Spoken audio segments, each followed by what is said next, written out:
পৃথিবীর অন্যতম রহস্যময় দেশ হল উত্তর কোরিয়া। বাইরে থেকে দেখতে গেলে মনে হয় এই দেশটা যেন একঘোরা অন্ধকারে ঢাকা, যেখানে জনগণের জীবনের চেয়ে শাসকের অস্ত্র আর নিয়ন্ত্রণই মুখ্য। কিন্তু প্রশ্ন হচ্ছে, কিভাবে টিকে আছে এ দেশের অর্থনীতি? বারবার আন্তর্জাতিক নিষেধাজ্ঞা, বিশ্ব থেকে বিচ্ছিন্নতা, তবু উত্তর কোরিয়া কেন এখনো ভেঙে পড়েনি?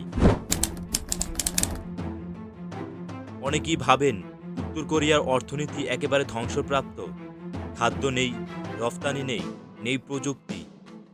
কিন্তু বাস্তবতা হলো, দেশটি একটি গোপন এবং জটিল অর্থনৈতিক ব্যবস্থায় চলে, যা বাইরের দুনিয়ার কাছে অনেকটাই অজানা। এ অর্থনীতি গড়ে উঠেছে অবৈধ ব্যবসা, সামরিক শিল্প, বিদেশে পাঠানো শ্রমিক, সাইবার হ্যাকিং এবং কিছুটা বৈধ সাহায্যের ওপর।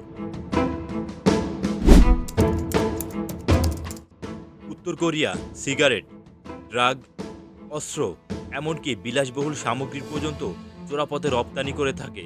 চীনের সীমান্ত এলাকায় এইসব অবৈধ লেনদেনের প্রধান কেন্দ্র। আন্তর্জাতিক নিষেধাজ্ঞা থাকা সত্ত্বেও তারা তেল এবং কয়লা আদান প্রদানে জড়িত, যা দেশের শিল্প কারখানাগুলিকে সচল রাখে। উত্তর কোরিয়ার জিডিপির একটি বিশাল অংশ যায় তাদের সামরিক খাতে। পরমাণু অস্ত্র, ব্যালিস্টিক মিসাইল এবং সেনাবাহিনীর খরচ মেটাতে তারা বাজেটের অধিকাংশই ব্যয় করে। এই সামরিক সক্ষমতাই কিং জং উনের সরকারকে ভেতরে এবং বাইরে দুই জায়গাতেই শক্ত অবস্থানে রাখে। উত্তর কোরিয়ার হাজার হাজার শ্রমিককে রাশিয়া, চীন, মধ্যপ্রাচ্য সহ বিভিন্ন দেশে পাঠায়। এই শ্রমিকরাই বেশিরভাগ সময় অমানবিক পরিবেশে কাজ করলেও তাদের আয় সরকারের কাছে চলে যায়। বিশ্বব্যাপী প্রায় 50,000-এর বেশি উত্তর কোরিয়ান শ্রমিক বৈদেশিক মুদ্রা অর্জনে নিয়োজিত।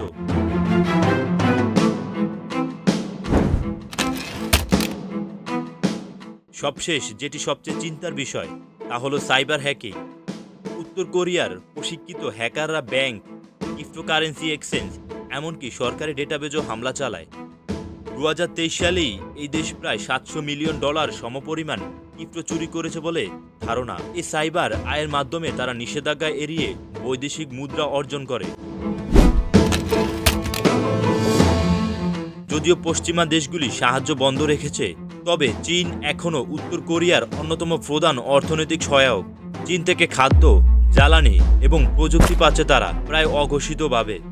এছাড়াও আন্তর্জাতিক সাহায্য সংস্থাগুলি মাঝে মাঝে জরুরি মানবিক সহায়তা পাঠায়। উত্তর কোরিয়া এমন এক দেশ যে টিকে থাকার জন্য সব ধরনের উপায় গ্রহণ করেছে।